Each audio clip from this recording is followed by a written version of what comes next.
बांग्लादेश के अंदर इलेक्शंस होने वाले हैं और उससे पहले ही ये इलेक्शंस कंट्रोवर्शियल हो चुके हैं क्योंकि इसके अंदर मेन अपोजिशन जमातों ने बायकॉट का ऐलान कर रखा है। ना इक्वेशन ये है कि इंडिया रूलिंग अवामी लीग को सपोर्ट कर रहा है, बल्कि भरपूर तरीके से सपोर्ट कर रहा है, जबकि चाइना न्यूट्रल है, रशियंस न्यूट्रल है।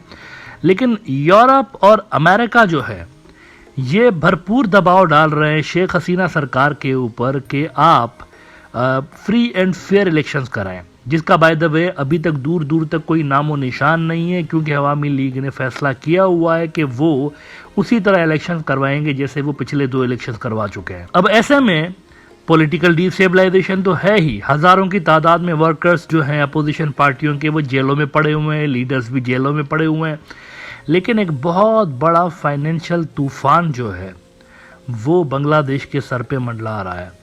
वो यूं कि बांग्लादेश की अगर आप एक्सपोर्ट देखें तो बांग्लादेश की एक्सपोर्ट का बैकबोन जो है वो गारमेंट सेक्टर है। गारमेंट से ही बांग्लादेश सबसे ज़्यादा पैसे उसी से कमा रहा होता है। अगर आप ये सेक्टर हिट कर देना इसके ऊपर तो बांग्लादेश की इकोनॉमी कोलैप्स हो सकती है। ये इतना पावरफुल सेक्टर है।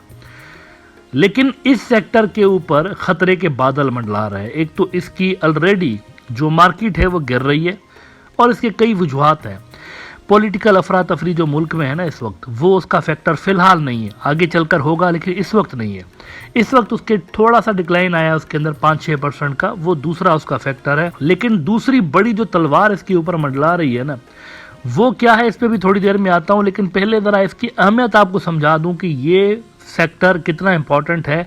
उसके लिए आपको डेली स्टार की खबर का एक छोटा सा हिस्सा दिखाना चाहूंगा। डेली स्टार ने रिपोर्ट किया कि exports fall 6% adding to economic gloom.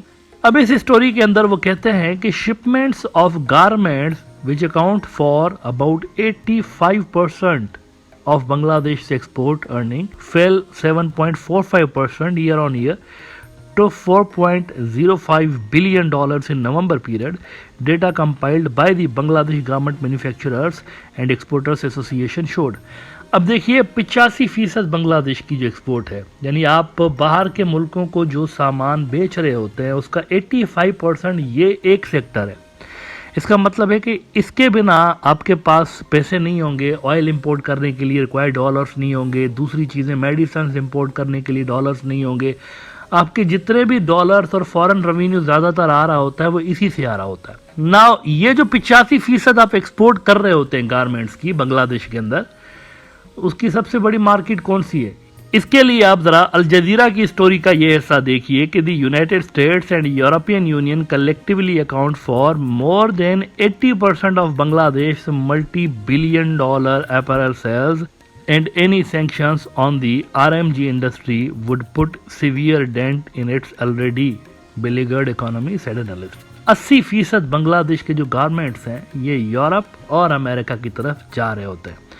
इसका मतलब है कि बांग्लादेश की जो इकोनॉमी है वो बहुत बड़ी हद तक यूरोप और अमेरिका के ऊपर डिपेंड कर रही होती है, रिलाय कर रही होती है। इसीलिए बहुत ज़रूरी है बांग्लादेश के लिए कि वो यूरोप और अमेरिका के साथ भी अच्छे टाइज रखें। ये बड़ा ज़रूरी है उनकी इकोनॉमी के लिए, उनकी मार्केट के लिए, उनकी फाइनेंशियल सर्वाइवल के लिए। लेकिन वो जो टाइज हैं वो बहुत ज़्यादा ख़राब हो चुके हैं अवामी लीग के इस दौर के अंदर। ये जो मौजूदा उनकी गवर्नमेंट चल रही है इसमें अमेरिका और यूरोप के साथ इनके टाइज बहुत ज़्यादा ख़राब हो चुके हैं, ख़ास तौर पर इलेक्शंस के मुद्दे के ऊपर।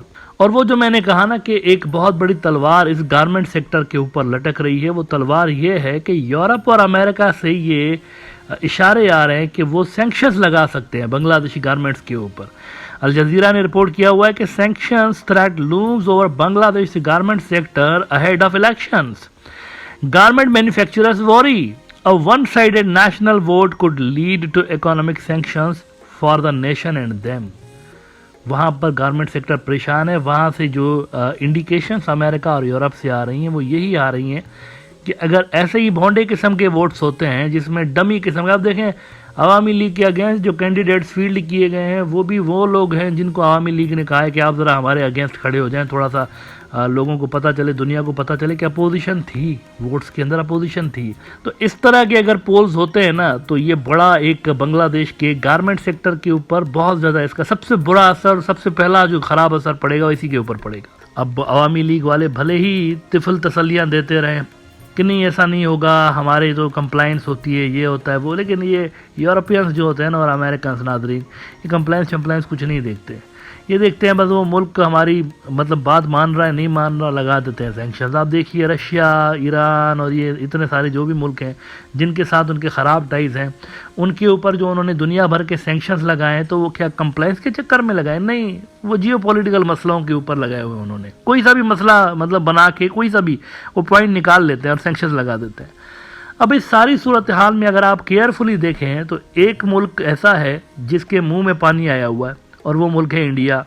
इंडिया चाहता है कि थोड़ा सा बांग्लादेश डिस्टेबलाइज हो। उनको पता है कि ये जो शेख हसीना को सपोर्ट कर रहे हैं इसमें बांग्लादेश डिस्टेबलाइज होगा। India knows it. इनको पता है कि प्रो अवामी लीग पॉलिसीज ये जो रख के बैठे हुए हैं इससे बांग्लादेश डिस्टेबलाइज ही होगा। लेकिन एक और चीज़ के ऊपर इंडिया की नज़र है और वो चीज़ ये है कि जब बांग्लादेश के ऊपर सैंक्शंस लगेंगे अमेरिका और यूरोप के, तो उससे इंडिया कई $100 अरब कमा सकता है। इंडिया की 5 उंगलियां घी में होंगी अगर बांग्लादेश की गारमेंट इंडस्ट्री के ऊपर सैंक्शंस लगाए जाते हैं। कैसे? वो यूं कि बांग्लादेश का ये जो गारमेंट सेक्टर है ये फिर मजबूर हो जाएगा, इसके पास प्रोडक्शन बहुत ज़्यादा होगी, ख़रीदार नहीं होंगे सैंक्शंस की वजह से। यूरोप के अंदर ख़रीदार नहीं होंगे और यहाँ पे ख़रीदार नहीं होंगे अमेरिका के अंदर। ऐसे में इंडिया का जो गारमेंट सेक्टर है वहाँ के सेठ समझ रहे हैं कि वो कम पैसों पे बांग्लादेशी प्रोडक्ट्स उठाएंगे वहाँ से, उनकी गारमेंट इंडस्ट्रियों से, और उसके नतीजे में होगा ये कि ये उस प्रोडक्ट को फिर रीसेल कर सकते हैं आगे यूरोप और अमेरिका के मार्केट्स में। इंडिया अपनी प्रोडक्ट्स बना के इनको बेच सकता है, बांग्लादेशी प्रोडक्ट्स को। इंडियंस इस माल से वैसे ही पैसे कमाएंगे जैसे उन्होंने रशिया के ऊपर जब सैंक्शंस लगे तो रशियन ऑयल के ऊपर इंडिया ने पैसा कमाया हुआ है। इंडिया टुडे की ज़रा ये स्टोरी देखिए कि Russian oil gets backdoor entry into Europe via India, how is it boosting exports from New Delhi. अचानक से इंडिया दुनिया के बड़े ऑयल एक्सपोर्टर्स में से हो गया, अचानक से। हालांकि दुनिया जानती है कि इंडिया के अंदर कोई ऑयल नहीं प्रोड्यूस हो रहा होता, लेकिन उसके बावजूद भी यूक्रेन की जंग शुरू होने के बाद इंडिया की ऑयल एक्सपोर्ट कई $100 बिलियन तक जा पहुंची। यहाँ पर वही मॉडल रिपीट होगा। बांग्लादेशी जो गुड्स होंगे, बांग्लादेशी जो गारमेंट्स होंगे, वो इंडिया के रास्ते यूरोप जा रहे होंगे, लेकिन कमाएगा उसके ऊपर इंडिया।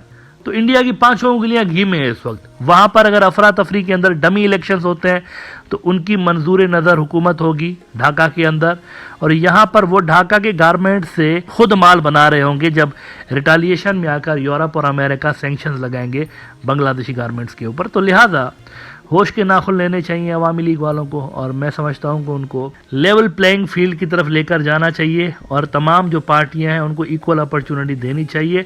और कम से कम उनका ये जो मुतालबा है कि न्यूट्रल केयर टेकर सेटअप होना चाहिए, कम से कम ये वाला उनका मुतालबा मान के और एक्सेप्टेबल शक्ल इन इलेक्शंस को देने चाहिए। अदरवाइज एक बहुत बड़ा इकोनॉमिक जो क्राइसिस है वो बांग्लादेश के सर पर मंडला रहा है, जो कि किसी के फ़ायदे में नहीं होगा सवाए इंडिया के।